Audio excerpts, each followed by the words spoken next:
Hello friends, welcome to my channel garden and gardening. यहाँ पे देखिए कितने खूबसूरत से फ्लावर हैं और कलर इनका कितना प्यारा है। एक बार खिलते हैं तो लगभग 4 से 5 दिन ये खिले रहते हैं पौधों पे, और जब ये बिल्कुल नए नए खिलते हैं तो थोड़ा सा कलर इनका इस तरह से डार्क होता है। फिर धीरे धीरे जैसे जैसे टाइम बीतता है कलर लाइट होता जाता है। तो मेरे पास तो सिर्फ यही एक कलर है, पिंक कलर ही है इनका, पिंक और वाइट शेडेड। और भी इसके कई कलर आते हैं, लेकिन मेरे पास यही है। मैं बात कर रही हूँ आइस प्लांट की, और सीजनल प्लांट है, बहुत ज़्यादा इजी प्लांट है। आप अपने गार्डन में इसको बेहिचक ऐड कर सकते हैं। जिस तरह से पिटूनिया में अगर हम एक बार लगा देते हैं पिटूनिया ग्रो कर जाता है, अच्छे से चलता है, उसी तरह ये भी प्लांट है। ख़राब होने के चांस बहुत कम होते हैं। कुछ थोड़ी सी छोटी छोटी चीज़ों का ध्यान देना होता है, तो बहुत अच्छे से ये आपके गार्डन में 2 से 3 महीने आराम से चलते हैं और इसी तरह से भर भर के फ्लावर को देते हैं। बहुत ज़्यादा पैसे भी नहीं मैंने इस प्लांट में लगाए थे कि 10 रुपये या 8 रुपये का एक सीडलिंग मैं लेके आऊँ। जो बंडल बना के देते हैं, गट्ठर बना के देते हैं, उसी तरह का 10 रुपये का मैं एक गट्ठर लेके आई थी, और उसी से देखिए किस तरह से कितने पौधे मेरे तैयार हो गए हैं। और बीच में जब मैं लेके आई थी तो काफ़ी ठंड थी, जनवरी के शुरुआत में लेके आई थी, तो उस समय थोड़ी सी ग्रोथ रुक गई थी क्योंकि ठंड बहुत थी, कोहरा वगैरह बहुत ज़्यादा पड़ रहा था। जैसे ही धूप निकलना सही हुआ है, मौसम सही हुआ है, तो इस तरह से इसमें इतनी ज़्यादा कलियाँ बन रही हैं और अब फिर से ये ग्रो कर चुका है। और देखिए कितने अच्छे से इसमें फ्लावर आ रहे हैं। तो जब भी हम इस फ्लावर को लगाएं, सबसे ज़्यादा ज़रूरी होता है मिट्टी बिल्कुल ही वेल ड्रेन होनी चाहिए। और पौधे हैं सीजनल, तो थोड़ा सा अगर मिट्टी में नमी बनी रहती है तो भी पौधे चल जाते हैं, लेकिन इस पौधे के साथ ऐसा नहीं है। अगर ज़रा सा भी पानी ज़्यादा हो गया या गमले में पानी रुकने लगता है तो ये पौधा गल के ख़राब हो जाता है। और पत्तियों का देखिए किस तरह से ऐसा लग रहा है कि इस पे देखिए आइस की तरह आइस जमा हुआ है, बर्फ़ जमी हुई है, इसीलिए शायद इसको आइस प्लांट बोलते हैं। पूरे टाइम ये पत्तियाँ इसी तरह से दिखती हैं और मोटी पत्तियाँ होती हैं थोड़ी सी। आ सकते हैं, पानी का थोड़ा सा ध्यान रखें। फर्टिलाइज़र नहीं मांगता है बार बार ये पौधा। सीजनल कोई भी प्लांट होता है तो उसमें बहुत ज़्यादा हमको बार बार कंपोस्ट देने की ज़रूरत नहीं होती है। सीजनल प्लांट जब हम लगाना शुरू करते हैं, अक्टूबर नवंबर में लगाना शुरू करते हैं, उसके बाद धीरे धीरे सर्दी बढ़ती जाती है तो इनमें फ्लावर आते जाते हैं। अगर मौसम ने आपका साथ दिया, सर्दियों वाली बहुत ज़्यादा बारिश नहीं हुई या बहुत ज़्यादा कोहरा नहीं हुआ, तो ये 3 से 4 महीने आपके गार्डन में खिलते हैं।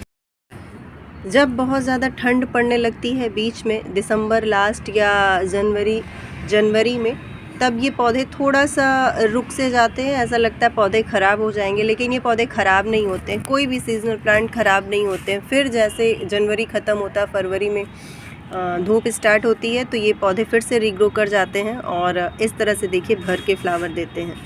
तो सीजनल प्लांट है, बहुत ज़्यादा फर्टिलाइज़र नहीं देना होता है। जब हम लगाते हैं उसी समय जो भी मिट्टी तैयार करते हैं उसमें जो भी कंपोस्ट वगैरह डालना होता है वो डाल दें, तो ये पूरा 3 से 4 महीने इसी तरह से खिलते हैं। बीच में 1-2 बार अगर देखिए, अब जैसे मौसम सही हुआ है उस समय आप अगर चाहें तो इसमें फिर से कि इनकी ग्रोथ दोबारा से स्टार्ट हो जाए, तो उस समय आप थोड़ा सा सरसों की खली लिक्विड फॉर्म में दे सकते हैं। बस, बाकी कुछ फर्टिलाइज़र नहीं मांगते। मिट्टी तैयार करते समय ही इसमें आप जो भी कंपोस्ट या फर्टिलाइज़र डालना हो वो डाल दीजिए। ये पौधे आपके अच्छे से चलते रहते हैं। सुबह के टाइम में जब इनको काफ़ी धूप मिलती है तो इस तरह से ये देखिए पूरा फ्लावर इनका खुल जाता है, और शाम होते होते फिर ये बंद हो जाते हैं, जिस तरह से गजानिया के फ्लावर होते हैं। 4 पॉट में मैंने इसको भी लगाया है। ये प्लास्टिक पॉट में लगा है और एक पॉट में 3 से 4 पौधे मैंने लगाए हैं। और इस तरह से देखिए ये मिट्टी के गमलों में लगे हुए हैं। पौधे बहुत ज़्यादा मिल जाते हैं। गट्ठर का हम लेके आते हैं तो 15 से 20 प्लांट उसमें होते हैं। अगर वो चल जाते हैं तो इसी तरह से भर के फ्लावर करते हैं। और वो वाले पौधे भी सही होते हैं, सस्ते भी होते हैं और ढेरों पौधे हमको मिल जाते हैं। और इस तरह से जब फ्लावर करते हैं तो काफ़ी सुंदर दिखाई देते हैं। कोई सीजनल प्लांट होता है उसको धूप की ज़्यादा ज़रूरत होती है। जितना ज़्यादा धूप मिलता है पौधों को, उतना ही ज़्यादा फ्लावर देते हैं। फ्लावर प्लांट जितने भी होते हैं, तो वही चीज़ इसके भी साथ है। जितना ज़्यादा इसको धूप मिलता है उतना ज़्यादा ये फ्लावर करता है।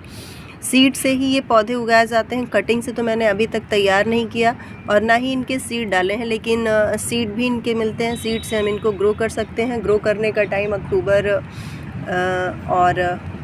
सितंबर अक्टूबर में आप इनको ग्रो कर सकते हैं। कटिंग से मैंने अभी तक इनको तैयार नहीं किया और ना ही मुझे पता है कि कटिंग से ये पौधे तैयार होते हैं या नहीं तैयार होते हैं। जब इतने सस्ते पौधे हमको मिल जाते हैं तो मुझे नहीं लगता कटिंग से तैयार करो। कटिंग से तैयार करने में या सीड से ग्रो करने में काफ़ी टाइम लग जाता है और देख रेख भी ज़्यादा करनी होती है। या तो आपके पास उतना टाइम हो तब आप इन चीज़ों को गार्डन में कर सकते हैं। अगर टाइम नहीं है फिर भी आपको शौक़ है इस तरह के पौधे लगाने का, तो सबसे अच्छा तरीका होता है सीडलिंग ले आइए और गार्डन में लगा दीजिए आप, और इस तरह से टाइम आने पे उनमें फ्लावर हो जाते हैं। इस तरह से देखिए गार्डन में बहुत कम देख रेख में चलने वाला ये आइस प्लांट, कम रेट में मिलने वाला आइस प्लांट, और फ्लावर कितने खूबसूरत। तो अपने गार्डन में आप भी इसको आने वाले सीज़न में ऐड कर सकते हैं और इस तरह से सुंदर सुंदर फ्लावर पा सकते हैं। तो ये थी छोटी सी वीडियो कि आइस प्लांट को कैसे लगाएं गार्डन में और फ्लावर इनके कैसे होते हैं। वीडियो अच्छी लगी हो तो वीडियो को लाइक और शेयर करिए। चैनल पर नए हैं तो चैनल को सब्सक्राइब भी कर लीजिए। आज की वीडियो में बस इतना ही। फिर मिलती हूँ आपसे अपनी अगली वीडियो में ऐसे ही किसी नए टॉपिक के साथ।